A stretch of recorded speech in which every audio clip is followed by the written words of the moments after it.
Que a paz de Jesus esteja em vossos corações. São 7h30 e vamos dar início à nossa reunião pública. Alguém vindo à casa pela primeira vez? Domingos não, né? Domingos. Por favor, verifiquem se os celulares estão em modo avião, desligado, para que não haja nenhuma interferência no decorrer do nosso estudo. Hoje teremos o nosso irmão Caio, que falará sobre o tempo, né? E o preparo de hoje é do livro Fonte Viva, pelo Espírito Emmanuel, por Francisco Cândido Xavier. Devagar, mas sempre. Mas ainda que o nosso homem exterior se corrompa, o interior, contudo, se renova de dia em dia. Paulo, 2 Coríntios, capítulo 4, versículo 16. Observa o espírito de sequência e gradação que prevalece nos mínimos setores da natureza. Nada se realiza aos saltos e, na pauta da lei divina, não existe privilégio em parte alguma. Enche-se a espiga de grão em grão, desenvolve-se a árvore milímetro a milímetro, nasce a floresta de sementes insignificantes, levanta-se a construção peça por peça, começa o tecido dos fios. As mais famosas páginas foram produzidas, letra a letra. A cidade mais rica é edificada, palmo a palmo. As maiores fortunas de ouro e pedras foram extraídas do solo, fragmento a fragmento. A estrada mais longa é pavimentada, metro a metro. O grande rio que se despeja no mar é conjunto de filetes líquidos. Não abandones o teu grande sonho de conhecer e fazer, nos domínios superiores da inteligência e do sentimento, mas não te esqueças do trabalho pequenino, dia a dia. A vida é processo renovador em toda parte e, segundo a palavra sublime de Paulo, ainda que a carne se corrompa, a individualidade imperecível se reforma incessantemente. Para que não nos modifiquemos, todavia em sentido oposto à expectativa do alto, é indispensável saibamos perseverar com esforço de autoaperfeiçoamento, em vigilância constante, na atividade que nos ajude e enobreça. Se algum ideal divino te habita o espírito, não ouvides o servicinho diário para que se concretize em momento oportuno. Há ensejo favorável à realização? Segue mesmo assim, mas nunca se detém. Guardemos a lição e caminhemos para adiante com a melhoria de nós mesmos, devagar, mas sempre.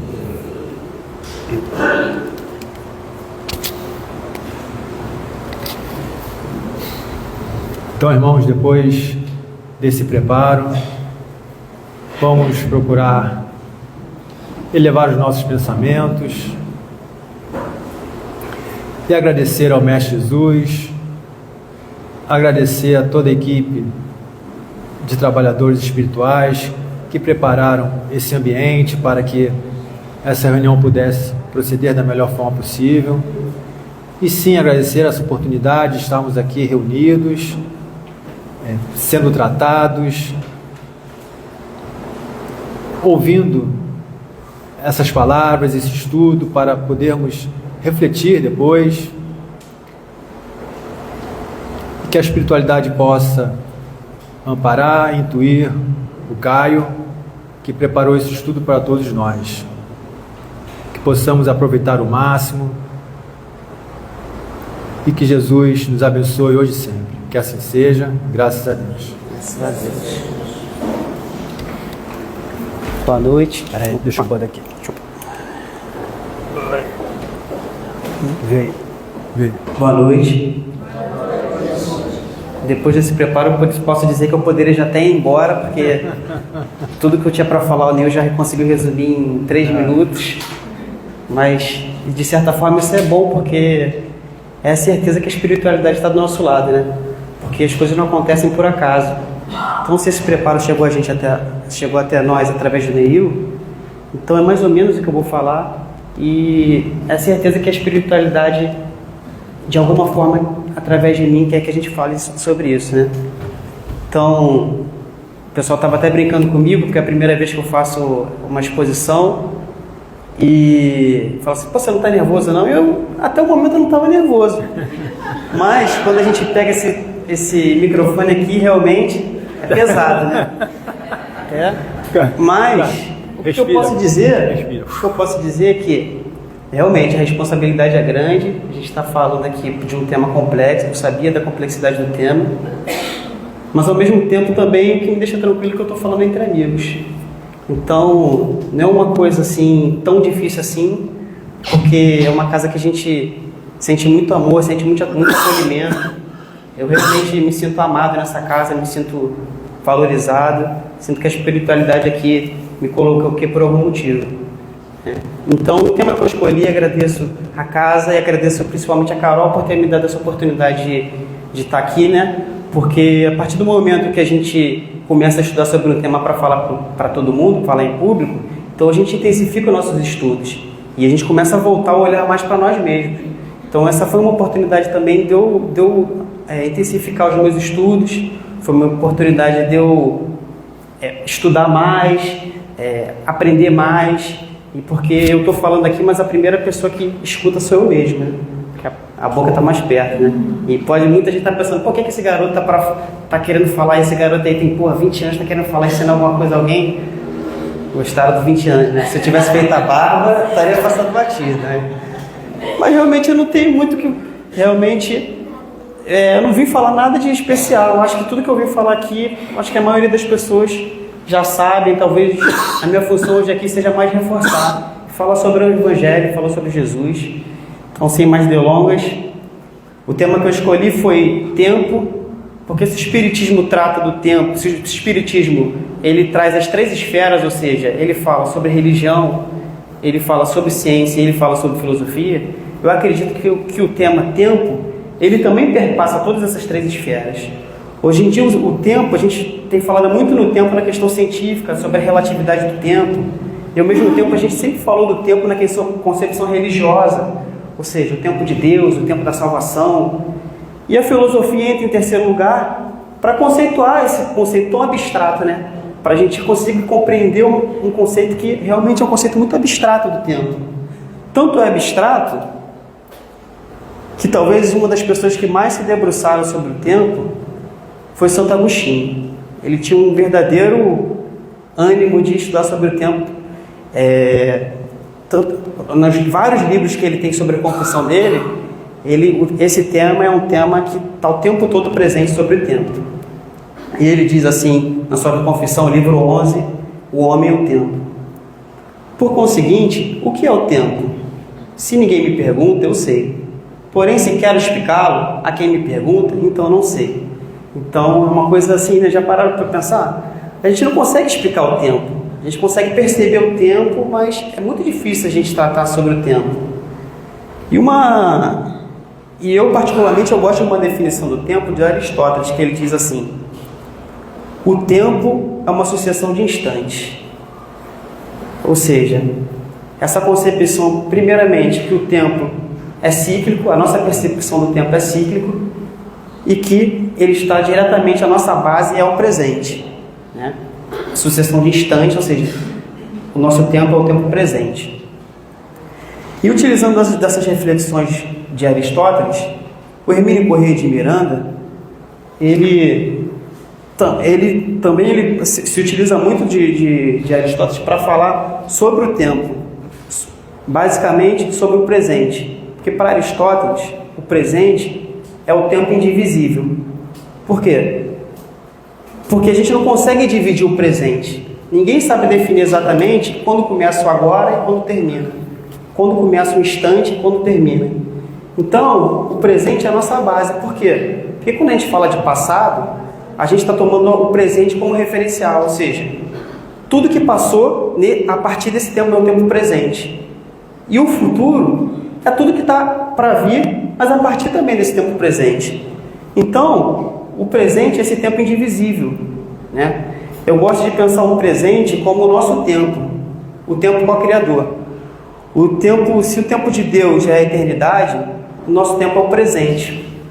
Porque a partir das situações que aparecem na nossa vida, talvez a gente não tenha poder de definir o que vai acontecer, o que não vai acontecer na nossa vida, mas como a gente vai agir a partir do presente com as coisas que acontecem com a gente, é que vai definir. Então a nossa capacidade como Criador, ele passa exatamente por essa questão do presente. Então, o presente, né, ele fala aqui, citando Aristóteles, o Hermínio Corrêa de Miranda fala: o agora é o fim e o princípio do tempo, não ao mesmo tempo, contudo, mais ao fim do que passou e o início do que virá. Ou seja, o presente, ele é um ponto de conexão entre uma eternidade passada e uma eternidade futura. Ou seja, uma parte foi e não é mais, enquanto outra parte virá a ser, mas ainda não é. Então, a partir do que foi dito agora, quais são as conclusões conceituais que a gente pode tirar a partir disso? Nenhuma. Talvez tenha sido até para servir mais para confundir do que para explicar propriamente. Mas também eu não vim aqui também para querer trazer um conceito fixo do tempo, mas para tentar definir como a nossa concepção do tempo interfere radicalmente na nossa maneira que a gente vê o mundo, né? E outra coisa, se tem uma conclusão que nós podemos chegar aqui, é que o tempo é cíclico. Ou seja, a partir da nossa percepção da natureza, dos ciclos da natureza, a gente define o tempo. Ou seja, o passado, o presente e o futuro, o ontem, o hoje, o amanhã, o dia, o mês, o ano, o segundo, o minuto e a hora. Mas mais importante do que todas essas é o grande ciclo que é a vida e a morte. Porque a vida inaugura um ciclo e a morte é o desfecho desse ciclo, né? E pensando assim nessa concepção de que nossa concepção de tempo está intimamente ligada com o nosso conceito de vida e morte, afinal, se a gente fosse eterno, se o nosso tempo fosse eterno, a gente não precisaria de ciclos.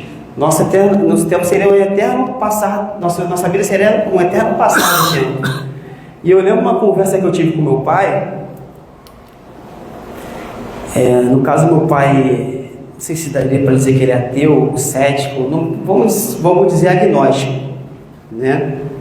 Então eu diria que meu pai é agnóstico. Então, quando eu estava lendo esse livro aqui, As Intermitências da Morte, ele falou assim para mim: cuidado, porque esse livro aqui é um golpe para qualquer religioso. Um golpe para qualquer religioso? Eu não entendi direito. Por que ele está falando isso?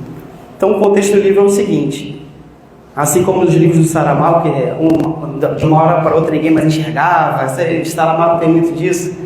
Então ele falava assim: de uma hora para outra ninguém mais morria numa cidade. Essas intermitências da morte, ou seja, ele passa como se de uma hora para outra não houvesse mais morte. E isso abalou as estruturas da sociedade. Por quê? Porque a funerária já não vendia, o hospital já não atendia mais ninguém, porque ninguém tinha medo de morrer. E as religiões e a igreja também não tinha mais finalidade. Afinal de contas, para que eu vou me preocupar em ser salvo, ser condenado, se eu não vou morrer? Eu acho que meu pai esqueceu só de uma coisa, que eu sou espírita. Então, para a gente, a morte é só o fim de um ciclo. Então, ela não quer dizer muita coisa assim, sabe? Ela encerra um ciclo, mas não é o final de nada. Nós não precisamos da morte para dar prosseguimento à nossa concepção filosófica.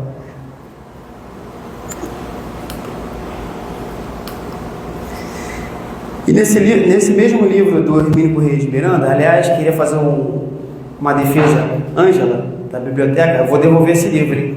Está quase um ano comigo, eu estava usando para estudar agora, né? Quem está procurando ele na biblioteca sabe que está comigo. Então, ele traz uma imagem que eu achei muito interessante, que é essa imagem aqui. Consegue ver, Nico? Aqui. Então, o que acontece? Na verdade não é para ele, através dos estudos dele, é como se o eu encarnado, ou seja, a gente quando está encarnado, a gente tivesse uma percepção do tempo menor ainda, né? Por quê? Porque nós temos o véu do esquecimento. Ao mesmo tempo que a gente não tem a presciência, a gente não consegue enxergar o futuro nem encarnado nem desencarnado, o passado é uma coisa que nos é obliterada, ou seja, que nos faz a gente esquecer isso. Por quê? Porque a nossa percepção do tempo é como se fosse essa frestinha aqui, essa fresta do tempo, né? E o que é interessante aqui é que nessa concepção do tempo é como se não fosse o tempo que passasse por nós, mas é como se nós passássemos pelo tempo. Então, ele é como se o tempo já de uma forma ou de outra já tivesse pré-determinado, vamos supor assim, bem entre aspas, já tivesse pré-determinado e nós é que passássemos pelo tempo. Perceberam como é interessante essa concepção do Hermínio Corrêa de Miranda que ele traz? Como isso mudaria muitas das coisas? Contextualizando o trabalho do Hermínio Corrêa de Miranda, ele era um cara que trabalha com a regressão. Ele é um cara que trabalha com a regressão. Então, o que acontece? Através de processos de hipnose, ele consegue, é a explicação que ele dá, o trabalho dele, ele consegue ampliar essa fresta do eu encarnado, nossa percepção do tempo. Então, o que acontece? Ele consegue tomar consciência de certos acontecimentos das nossas vidas pretéritas. Eu acho muito interessante, porque vocês já pararam para ver os reflexos que essa mudança conceitual do tempo poderia trazer.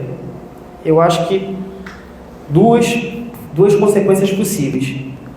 Primeira, como nossa relação do tempo, com o tempo poderia ser uma coisa mais amena. Ou seja, ela me lembra muito aquela frase do Einstein que ele fala assim: Deus não joga dados com o universo. Ou seja, não está nada fora dos planos. O tempo está passando, Deus sabe de tudo, né? Então, nessa concepção a gente teria uma leitura mais tranquila sobre o tempo. Por quê? É como se houvesse um tempo para tudo. Nós tivéssemos calma, poderíamos ter calma com aquilo que está por vir. Mas o perigo disso tudo é porque a gente pode ter uma visão um pouco mais passiva, né? Se na verdade nós passamos pelo tempo, isso pode supor que então a gente não precisa fazer nada. Basta o tempo passar para que a gente chegue no estágio de perfectibilidade, né?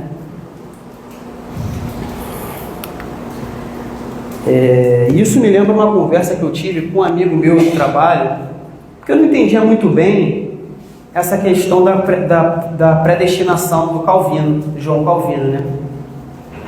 Ou seja, para Calvino, é como se, já que Deus é onisciente, onipresente, onipotente, é como se ele soubesse já, antes de tudo, quem está destinado à salvação e quem não está destinado à salvação, né?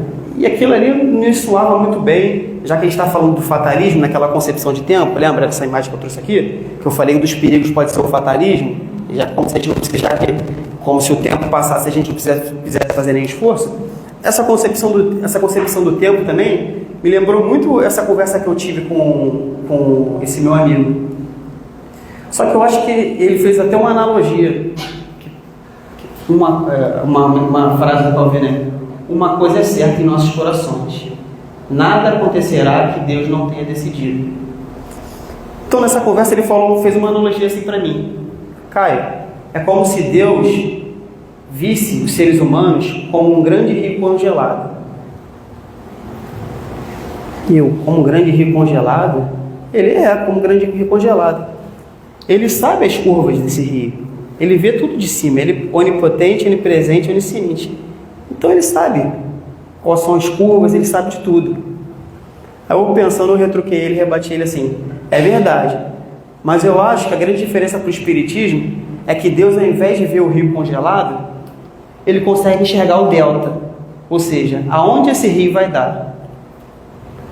Porque na doutrina espírita existe um fatalismo, já que a gente está falando de fatalismo, na doutrina espírita existe um fatalismo: todos nós seremos perfeitos. Todos nós seremos felizes, todos nós seremos perfeitos. Cada um com as suas curvas, cada um com as suas tonalidades, cada um com o seu processo. Então, voltando aqui, aí eu voltei para aquela figura e percebi que, na verdade, a figura do que o Hermínio Corrêa de Miranda tinha trazido, ele traz essas linhas aqui, ó. Então, o tempo não está estático. O tempo não é uma coisa já pré-definida. Ele traz 3 linhas, ou seja, como se houvesse possibilidades. Então, ao mesmo tempo que nós que passamos pelo tempo, existem possibilidades, existe uma margem de limitação do nosso livre-arbítrio. Entende? Nós não somos 100%, do nosso livre-arbítrio não é 100%. Afinal, como eu disse, Deus não joga dado para o universo. E analisando essa questão, eu acho que o Espiritismo, voltando um pouco, Calvino, o contexto do Calvino é o que é. O João Calvino, ele estava nas reformas protestantes, ele participou das reformas protestantes. Então, para ele era muito difícil ver uma pessoa, que havia feito mal a vida toda, e de uma hora para outra ele simplesmente tinha se arrependido e a salvação estava pronta para ele. Então, aquilo para ele era muito difícil. Então, ele não acreditava nessa salvação espontânea, né, que a igreja pregava. Então, para ele, haveria, como Deus é onipotente, onipresente e onisciente, haveria a predestinação. E eu acho que o Espiritismo ele é justamente esse caminho do meio.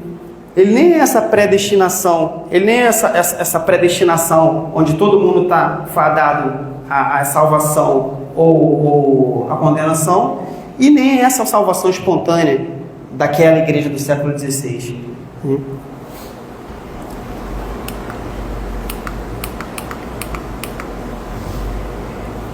E fazendo meu estudo, né? Ou seja, essa questão, não sei se vocês perceberam, mas a grande dualidade que eu tenho trazido aqui nesse trabalho, nesse estudo, é que uma coisa que fica, uma dificuldade minha, é aliar entre um tempo fatalista e um tempo onde o nosso livre-arbítrio é respeitado. Então, olhando essas 2 questões aqui, eu vou logo para 909 e 911, porque por uma questão de tempo, essa palavra está sendo muito falada hoje. Ele fala assim: poderia sempre o homem, pelos seus esforços, vencer as suas más inclinações? Sim, e frequentemente fazendo esforços muito insignificantes. O que lhe falta é a vontade. Primeira vez que a palavra vontade aparece. Quão poucos dentre vós fazem esforços. E na questão 911 ele fala: não haverá paixões tão vivas e irresistíveis que a vontade seja impotente para dominá-las? Ou seja, lembra que eu estava falando essa passar do tempo como se fosse uma coisa, uma fatalística? Ele fala: há muitas pessoas que dizem quero, mas a vontade só está nos lábios. Querem, porém, muito satisfeitas ficam que não seja como querem. Quando o homem crê que não pode vencer as suas paixões, é que seu espírito se compraz nelas, em consequência da sua inferioridade. Compreende a sua natureza espiritual aquele que as procura reprimir. Vencê-las é para ele uma vitória do espírito sobre a matéria. Então, quando eu li essas 2 passagens, eu fiquei me sentindo fraco, né? Porque, se basicamente eu precisaria fazer esforços insignificantes, ou seja, eu não tenho capacidade de vencer, tem certos comportamentos que eu trago que são repetitivos, eu tenho certos padrões que eu trago que são repetitivos, apesar de eu tentar, da minha busca. Então eu fico pensando, então eu sou fraco, né? Só que você já pararam para pensar a bênção que é a gente acreditar na reencarnação? Porque às vezes a gente tem um dia que a gente está mal, às vezes a gente tem um dia que a gente faz uma besteira, bebe muito, fala uma besteira com um parente, e a gente fica doido para poder dormir e chegar o dia seguinte, né, para passar o ciclo anterior, né? Porque nossa ressaca moral está tão grande, a gente precisa só um dia após o outro e vai fazer a gente conseguir ficar melhor. Agora, imagina vícios morais centenários. Imagina vícios morais seculares. Então, se as nossas possibilidades, se as nossas oportunidades se ampliam com a reencarnação, é preciso ter consciência de que nossos vícios morais têm raízes mais profundas do que gostaríamos de assumir. Então a gente fica pensando assim, pô, esse problema eu vou conseguir resolver de uma hora para outra. E sinto dizer, mas muitos dos nossos problemas, possivelmente nós não conseguiremos solucionar nessa encarnação. E eu achei muito interessante a questão do que o Neil fala, devagar e sempre. A mensagem de hoje foi devagar e sempre. E essa realmente veio muito a calhar. Então eu gostaria de trazer um exemplo aqui, que talvez não seja um exemplo muito bom, talvez seja um exemplo meio esdrúxulo, de uma situação que eu passei. Há uns 3 anos atrás, mais ou menos, eu decidi parar de beber e de comer carne. Tem gente aqui que está até rindo, que já sabe que viveu essa situação, que quem é da mesa de quinta-feira sabe o que eu estou querendo falar, né? Que para mim isso foi um verdadeiro conflito interno. Porque, não que, quando eu falei que isso era um exemplo meio esdrúxulo, não que comer carne ou beber tenha a ver com reconhecer nossa inferioridade moral. Isso não tem nada a ver, entendeu? Só que eu reconheci a justeza da causa. Eu acho que é uma causa justa. Você parar de comer carne, eu acho que é uma causa justa. Para mim, no meu coração, na minha cabeça era uma causa justa.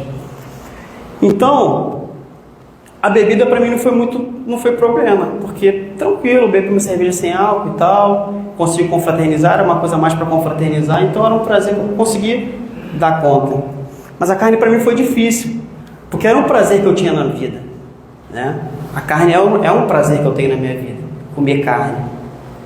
Então, durante esses 2 anos e pouco, quase 3 anos, eu fiquei lutando contra mim mesmo, não comendo as ditas chamadas carnes de abate e tal. E até aí tudo bem. Só que eu percebi que eu estava extravasando em outras formas de prazer. Mais especificamente o açúcar. Então, eu percebi que eu comi muito, eu extrapolei muito extravasando o açúcar. O chocolate, o doce, né? Essas coisas. Que era a minha maneira de sentir prazer ali. Eu troquei uma coisa por outra. Então, o que acontece? Quando eu tracei essa meta para mim de parar de comer carne, beleza, eu reconheci a justeza da causa e combinei com a minha cabeça, só faltou combinar com o meu coração. Porque quando Jesus fala assim, perdoar, ele não sabe o que fazem.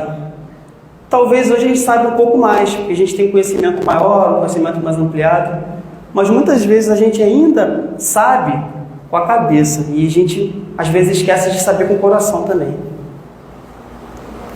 Ou seja, eu vou ter que comer carne.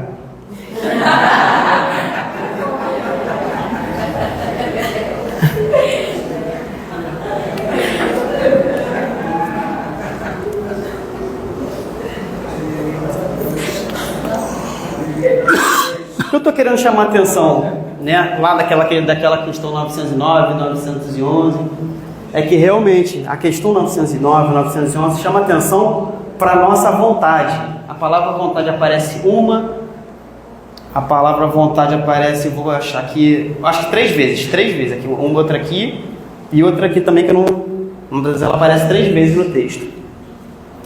Ou seja, realmente é a nossa falta de vontade. E aqui ele diz, quando o homem crê que não pode vencer as suas paixões, é que seu espírito se compraz nela, em consequência da sua inferioridade moral. Tudo bem, a gente quer melhorar. Mas quando que a gente vai reconhecer nossa inferioridade moral? Realmente, a gente quer melhorar, mas vamos melhorar. Hoje nós somos a nossa melhor versão de ontem, como espírito. Hoje nós somos melhor que ontem, e assim vai. Procuramos melhorar enquanto espírito. E a lei do progresso nos diz que a gente vai chegar à perfectibilidade. Mas quando a gente vai aceitar nossa condição de inferioridade? É importante. Porque também é vaidade a gente achar que a gente não tem defeito, que a gente não deve ter defeito. É orgulho. né? Uma coisa é a gente tentar mudar, outra coisa é não admitir isso na gente, nossa falibilidade enquanto seres humanos. Então a gente tem essa questão cíclica. O tempo para o espírita é um tempo que está ao nosso favor. Se o tempo é uma das características de Deus, né? A eternidade é uma das características de Deus, e se Deus, ele é a bondade suprema, é a justiça suprema, então o tempo também tem que ser bom para a gente. Então o tempo tem que ser alguma coisa ao nosso favor, e não um eterno correr contra ele. Entende? Minha companheira está até rindo agora, até riu para... Enfim, o tempo é uma coisa que tem que estar ao nosso favor. Tanto está ao nosso favor que a gente tem que dar o valor do presente. O presente para o espírita tem que ser valioso, né? O presente ele tem que ser, talvez mais do que para qualquer outro, valioso para o espírita, né? E percebam, quando eu falo da lei do progresso, não quer dizer que a gente não possa contrair novos débitos, né? Vamos estar atento. Não é porque a fatalidade quer que a gente caminhe por uma perfectibilidade, que a gente não tem que estar atento e não contrair novos débitos. Tanto é assim que Jesus falou: antes de vir até mim, reconcilia-te com teu irmão, né? Por quê? Porque ele não quer que a gente contraia novos. Não adianta a gente estar orando e tal se a gente está fazendo burrada aqui contraindo novos débitos, né? Então, ou seja, o que eu estou querendo trazer aqui é que, só que nessa concepção de tentar fazer esforços insignificantes, a gente acaba criando culpa quando a gente tem certas características de repetição.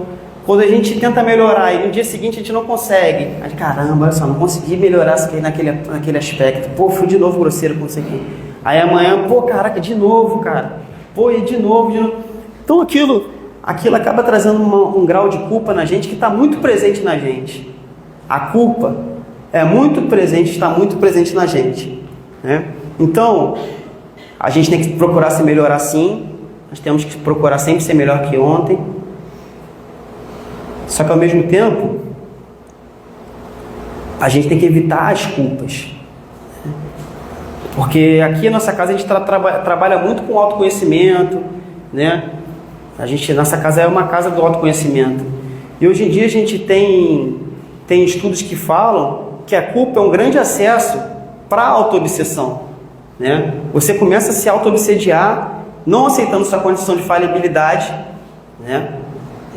Nessa condição de falibilidade, e acaba se auto-obsediando e dando margem para outros processos de obsessão, né?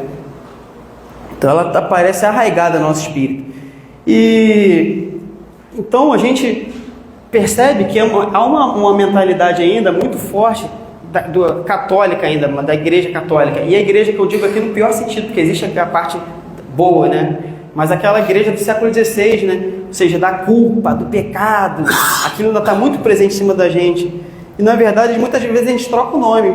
Ao invés de a gente temer ir para o inferno, a gente teme para o umbral. E o nosso objetivo principal é, ao invés de ir para o céu, ir para o nosso lar. Não que eu queira ir para o umbral, só que não é isso que me move. Não é isso que me move. Não é o fato de eu ter medo de ir para o umbral ou não que me move. Eu estou aqui na casa espírita para tentar ser melhor. E eu sempre brinco com as pessoas aqui, se infelizmente eu tiver que ir para o umbral, eu espero que não, mas há uma possibilidade, é que eu vou passar menos tempo do que da última vez que eu vim. Então isso já fica mais tranquilo. Então essa questão da culpa, ela está muito presente, né, na gente. E eu fui, né, com a minha curiosidade, minha mente meio inquieta, eu fui pesquisar no Livro dos Espíritos quantas vezes a palavra culpa aparece.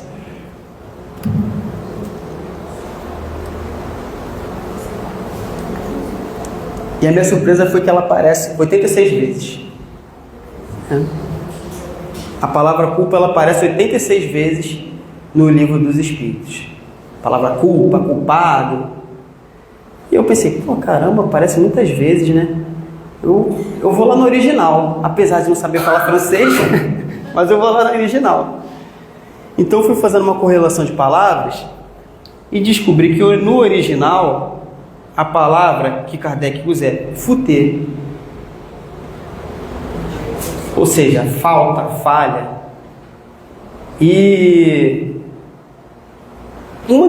realmente, o que eu tenho a dizer para defender o Guilherme Ribeiro, que foi quem fez a tradução, é que, primeiramente, a palavra culpa aparece aqui não como sentimento, mas como na relação de causa e efeito, né? Ou seja, a culpa como uma consequência de uma falta sua.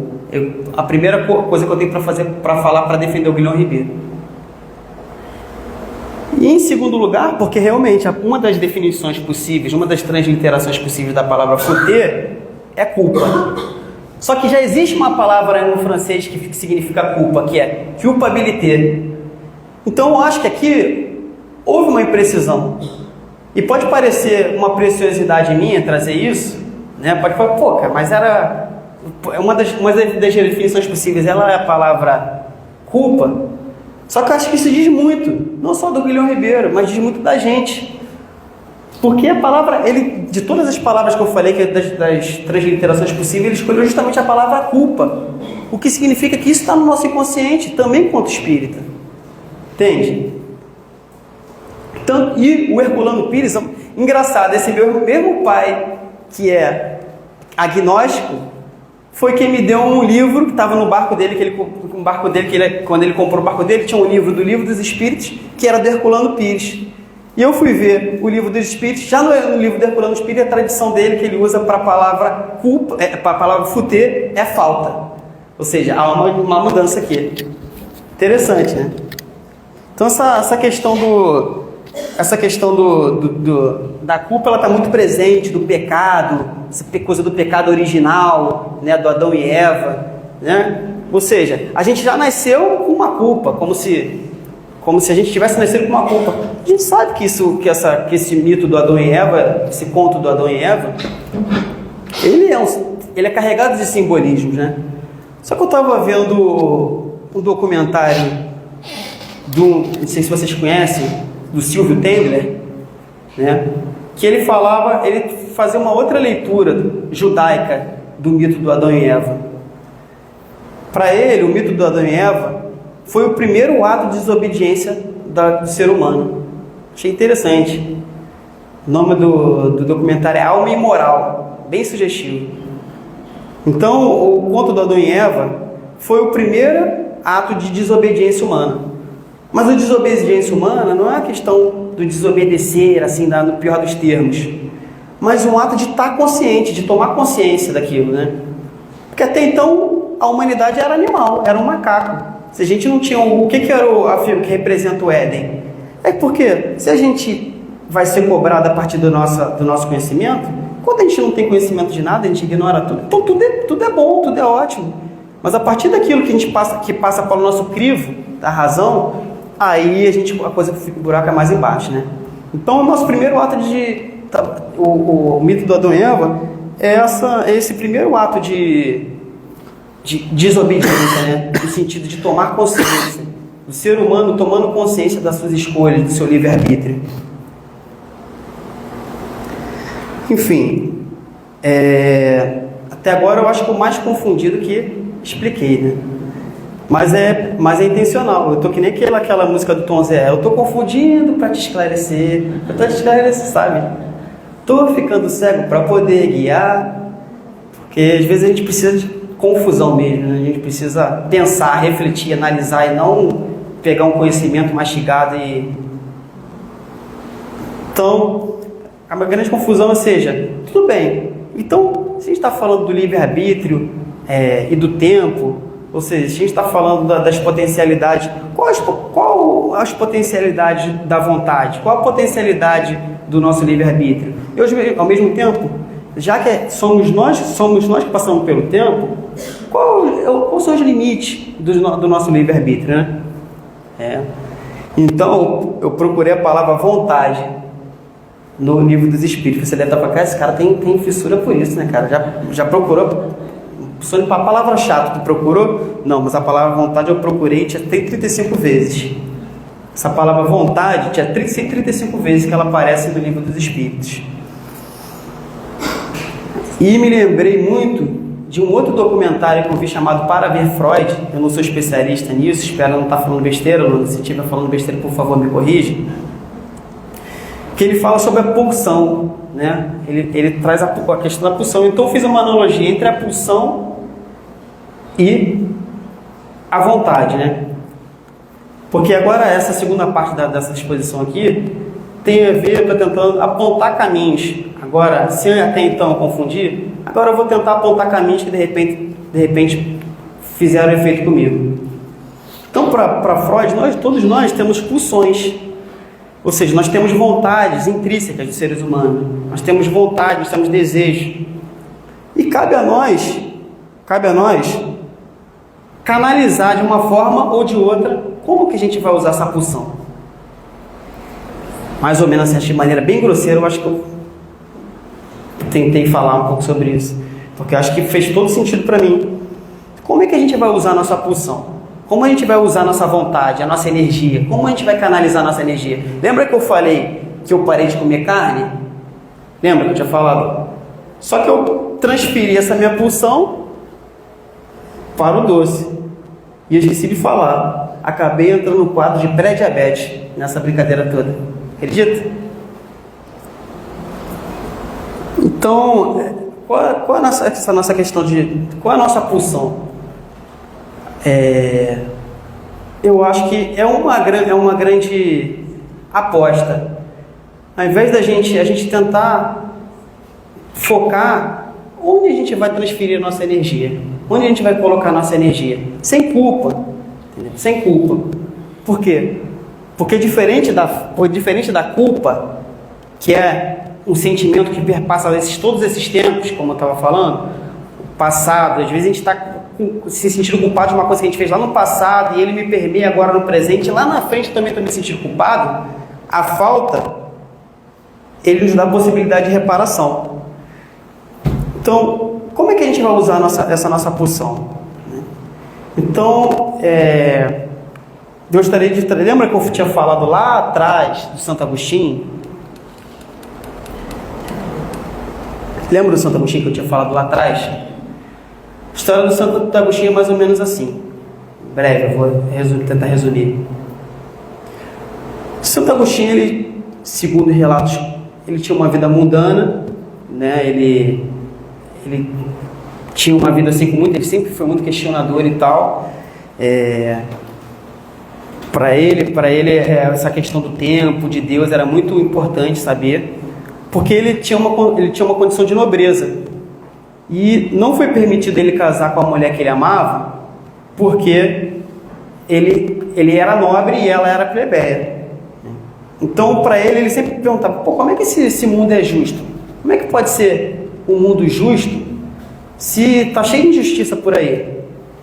E isso fez com que ele se aproximasse da doutrina dos maniqueus, ou seja, a doutrina maniqueísta, onde tivessem duas divindades, ou como se houvesse uma divindade boa e uma divindade ruim. E tudo que era bom era atribuído a essa divindade boa, tudo que era ruim era atribuído a essa divindade ruim. Só que a mãe dele, a Mônica, ela era bem contrária a isso, né? Ela era católica numa época difícil de ser católica, ainda convenhamos, né? Uma época difícil de ser católica, século IV. E ela tentava convencer e tal, mas aquelas explicações muito sem sentido, sem lógica, não eram suficientes para Agostinho. Então ele, durante um tempo, ele se debruçou sobre a lógica, ele virou professor de retórica, ele tentou se preocupar com a racionalidade das questões, até que ele conheceu o neoplatonismo. E uma voz disse para ele assim: Agostinho, pega e lê. Era a Bíblia, mais especificamente, Carta aos Romanos de Paulo. E ele pegou aquela Bíblia e leu, e aquilo calou fundo no coração dele. Ele tentou, durante muito tempo, seguir, mas mesmo depois dessa mensagem, segundo consta, ele ainda relutou bastante para realmente se converter. Ele ainda demorou um tempo ainda para se converter. O tempo foi passando, ele acaba virando o que nós conhecemos, o bispo de Hipona, como todo mundo conhece Agostinho. Então, no final do Império Romano, já à beira da falência do Império Romano, os visigodos estão à porta de Hipona e Alarico II é seu principal líder. Então Santo Agostinho vai até Alarico II e fala assim: Alarico, não precisa invadir essa cidade, você não precisa invadir essa cidade, é uma cidade pacífica, certo? Então, aí ele não consegue demover Alarico II. Então ele fala: tudo bem, você quer invadir a cidade, mas vamos fazer um combinado? Por favor, não invada o templo, que aí eu vou deixar as mulheres e as crianças dentro desse templo, então não invada esse templo. E o Alarico falou: nem assim. Ele falou: não tem essa não, eu vou invadir tudo. Só que por cargas d'água ele acaba decidindo em cima da hora não invadir o templo, né? Ele poupa o templo de Hipona. Então o que eu estou querendo dizer com isso é que houve o tempo de cada um foi diferente. Por quê? Porque para Santo Agostinho uma encarnação bastou para que ele conseguisse em parte da reforma moral dele se alinhar para o orgulho da mãe dele. Mas esse mesmo Alarico II não foi possível em uma encarnação ele dar conta das suas imperfeições. Não sei se vocês sabem, mas esse Alarico II ele foi reencarnando, e no final das contas hoje nós sabemos que uma das encarnações do Alarico II é do Jesus Gonçalves. Então, e a gente sabe a participação que o Jesus Gonçalves teve, né, no tratamento dos que sofrem com a hanseníase. Ou seja, houve um tempo, cada um mais longo ou não, cada um com as suas matizes, com as suas cores, cada um no seu tempo. E me lembra muito aquela música do Gilberto Gil, que ele começa assim: não me iludo, tudo permanecerá de um jeito que tem sido. Ou seja, cadê o Valtinho para tocar, que até me empolguei. Aí ao mesmo tempo também ele fala assim, aí ele fala: tempo rei, ó tempo rei, ó tempo rei, transformai as velhas formas do viver. Então, ou seja, o tempo é o Senhor também. A gente tem a nossa vontade, mas o tempo também, ele atua. Cada um com o seu tempo. A gente precisa melhorar, a gente precisa tentar ser melhor do que ontem, mas a gente também tem que aceitar nosso tempo. E o próprio Agostinho, ele gostava muito de latim, porque ele era execrado por não falar grego, que era uma língua na época de status. E ele fazia uma tradução muito interessante do perfeito. A palavra perfeito, a etimologia da palavra perfeito vem do latim perfectus, particípio do verbo perficere. O prefixo per significa completo e o fazer, fazer. Ou seja, a palavra perfeito significaria um fazer completo. Essa é o significado da palavra perfeito.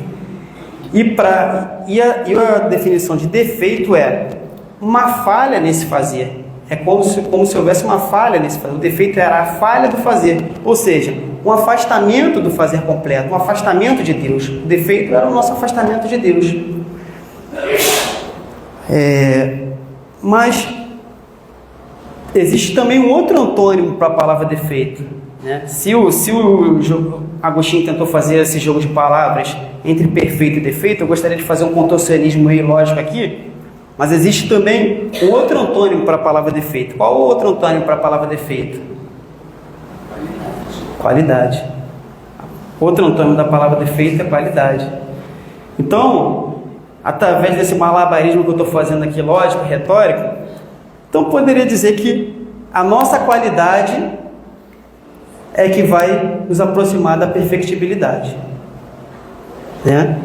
Porque nós sabemos que hoje nós somos seres individuais, somos inteligências individuais, e como individual, como cada célula aqui, cada um tem uma função. Cada um tem uma função aqui. Então a nossa qualidade vai dizer o que Deus quer da gente. Cada um é único. Cada um tem qualidades. E muitas das vezes a gente está mais focado na qualidade do outro. A gente está querendo ter a qualidade que o outro tem, sendo que nós somos cheios de virtudes. Pararam para pensar nisso? Então talvez seja mais a gente, nessa concepção da pulsão freudiana que eu trouxe lá atrás, da pulsão, que tal a gente tentar focar nas nossas qualidades? Que tal a gente ser o que a gente veio para ser? Né? Ou imagina o cérebro falar assim, não quero mais ser cérebro não, agora eu quero ser pulmão. Cada um veio com uma função, nós viemos com uma função. Certo?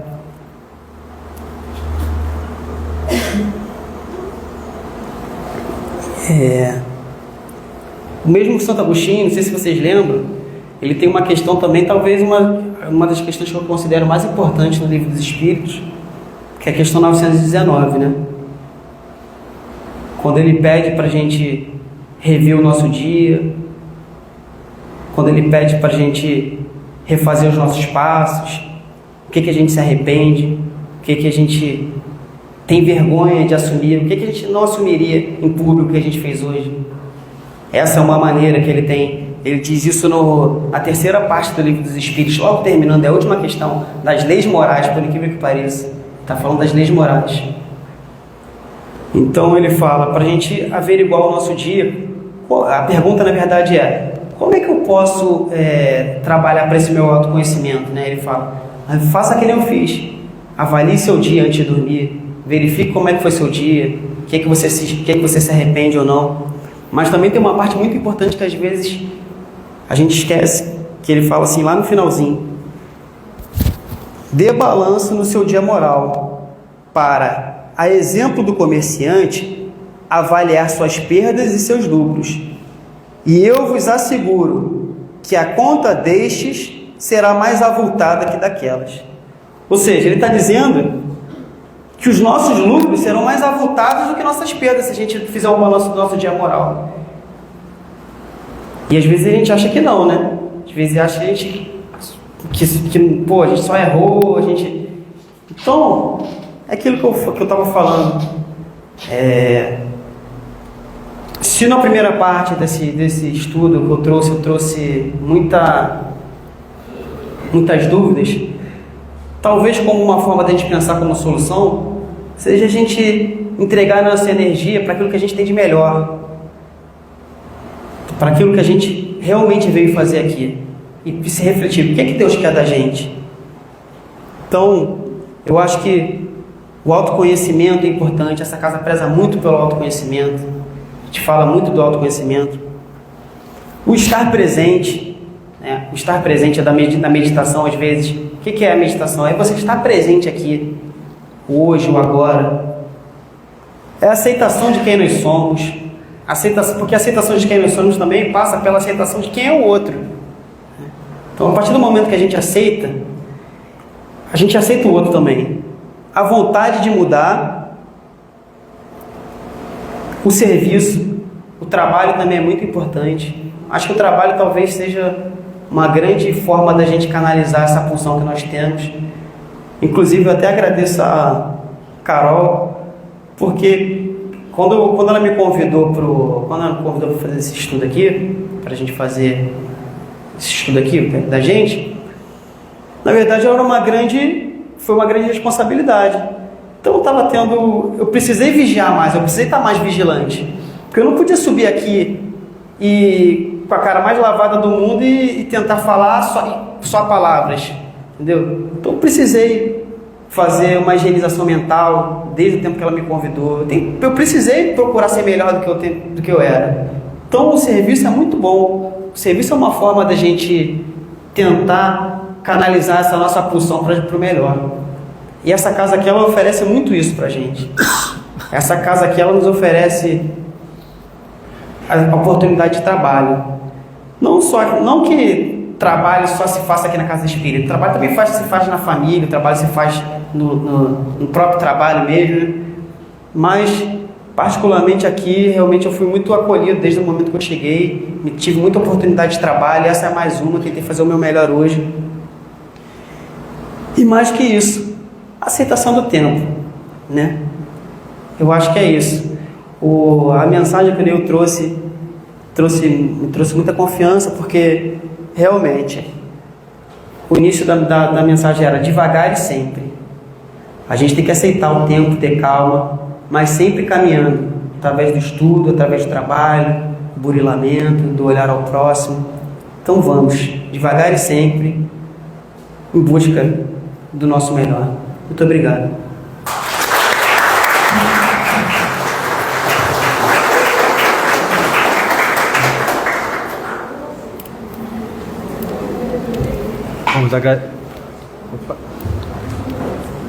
Vamos agradecer ao Caio pelo seu estudo, essas reflexões. E agora vamos passar para o momento do passe. Peço por gentileza que todos permaneçam em seus lugares, em silêncio, e que os passistas e trabalhadores possam se posicionarem para darmos início.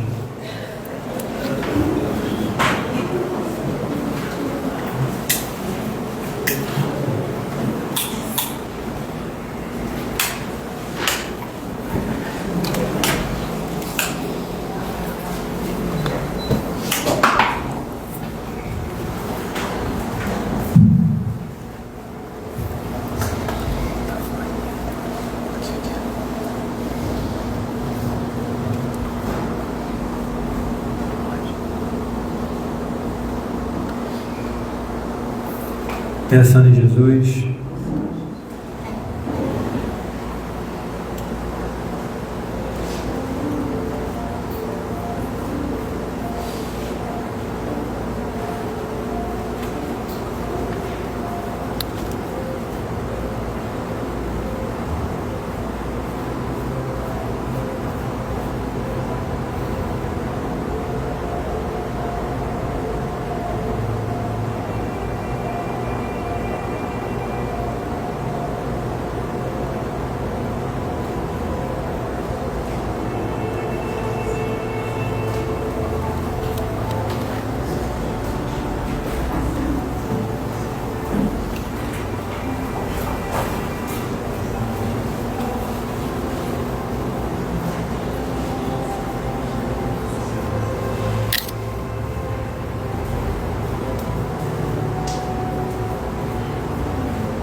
graças a Deus.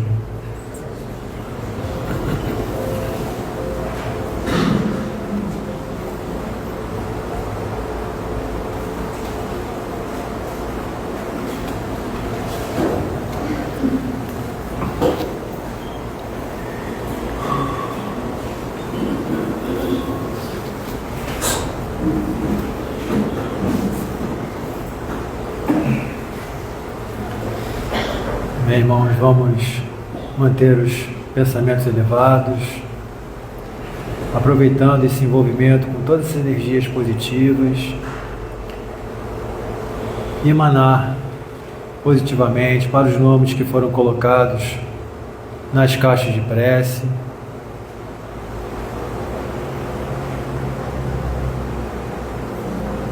E que possamos voltar para os nossos lares melhores do que chegamos, pensando, refletindo no que foi falado, levando também para os nossos lares essas energias, principalmente para aqueles que não puderam estar aqui conosco, que eles também possam se beneficiarem com esses fluidos. E continuemos a nossa jornada, acreditando, esperançosos, confiantes, seguindo com a fé, com a força, com a coragem, com a alegria, e receptivos sempre às boas influências, sempre estarmos com os pensamentos abertos, com os corações abertos, e que Deus nos abençoe hoje e sempre. Que assim seja, graças a Deus.